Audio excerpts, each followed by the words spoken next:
নমো নমঃ সুপ্ৰভাতম শ্ৰীমদ্ ভগবত গীতামৃত আজি শ্ৰীমদ্ ভগবত গীতাৰ কৰ্মসন্ন্যাস যোগ নামৰ পঞ্চম অধ্যায়ৰ অষ্টাদশ সংখ্যক শ্লোকভাগী হৈছে এনেধৰণৰ বিদ্যা বিনয় সম্পন্নে ব্ৰাহ্মণে গবিহস্তিনি শূনি চৈব স্বপাকে সপণ্ডিতঃ সমদৰ্শিনঃ।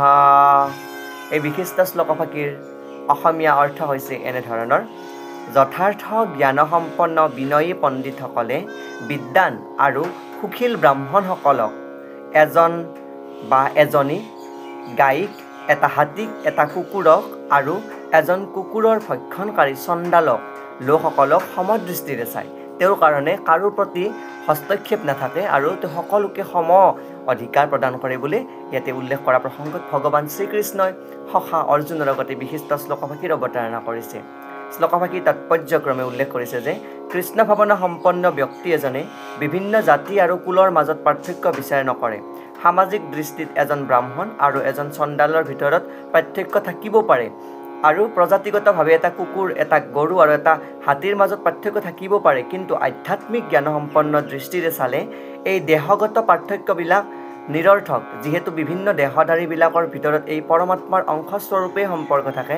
তাৰ ফলতে ভেদজ্ঞান দূৰ কৰি সেই আধ্যাত্মিক গুণসম্পন্ন ব্যক্তিয়ে পৰমেশ্বৰ পৰমতত্ত্বৰূপে প্ৰতিজনৰ জীৱৰ হৃদয়ত থকা বুলি বিৰাজমান কৰা বুলি অনুভৱ কৰি বুজি পাই তেওঁলোকে প্ৰত্যেকটো বস্তুৰ প্ৰতি সম দায়িত্বশীল আৰু সমভাৱনাপন্ন প্ৰদৰ্শন কৰে, কিয়নো তেওঁৰ কাৰণে প্ৰত্যেকটো বস্তুৱে সম, কাৰণ তেওঁ আধ্যাত্মিক চেতনা জাগ্ৰত হৈছে। সেয়েহে তেওঁ উপলব্ধি কৰে যে প্ৰত্যেকটো বস্তুৰে মূল্য সমান, প্ৰত্যেকটো বস্তুৰে অধিকাৰ সমান, আৰু সেয়েহে প্ৰত্যেকটো বস্তুৰ প্ৰতি সম দৃষ্টি প্ৰদান কৰে। কাৰণ পৰমাত্মাৰ দুয়োটা যদিও একে, তথাপিতো পৰিমাণগতভাৱে জীৱাত্মা আৰু পৰমাত্মাৰ ভেদ আছে, কিয়নো জীৱাত্মাটো কেৱল এটা নিৰ্দিষ্ট দেহত থাকে, পৰমাত্মা কিন্তু প্ৰতিটো দেহতে থাকে। কৃষ্ণ ভাৱনা সম্পন্ন ব্যক্তি এজনে এই তত্ত্ব ভালদৰে জানে, সেইবাবে তেওঁ যথাৰ্থতে জ্ঞানী আৰু তেওঁৰ সকলোৰে প্ৰতি সমদৃষ্টি থাকে। জীৱাত্মা আৰু পৰমাত্মাৰ সাদৃশ্য এইখিনিতে যে দুয়োটা নিত্য, চৈতন্যময় আৰু আনন্দময়, অৰ্থাৎ দুয়োটা সচ্চিদানন্দ স্বৰূপ, মানে জীৱাত্মা আৰু পৰমাত্মাৰ যি স্বৰূপ সেই সচ্চিদানন্দ ৰূপ।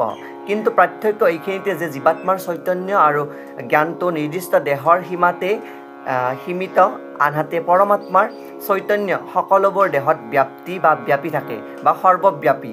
কোনো পক্ষপাতিতা নোহোৱাকৈ পৰমাত্মা সকলোৰে দেহত বৰ্তমান আৰু বিদ্যমান। এই কোৱা প্ৰসংগত শ্লোকভাগীৰ গূঢ়াৰ্থ অৱতাৰণা কৰিছে। এয়াই শ্লোকভাগীৰ সৰল গূঢ়াৰ্থ। ধন্যবাদ।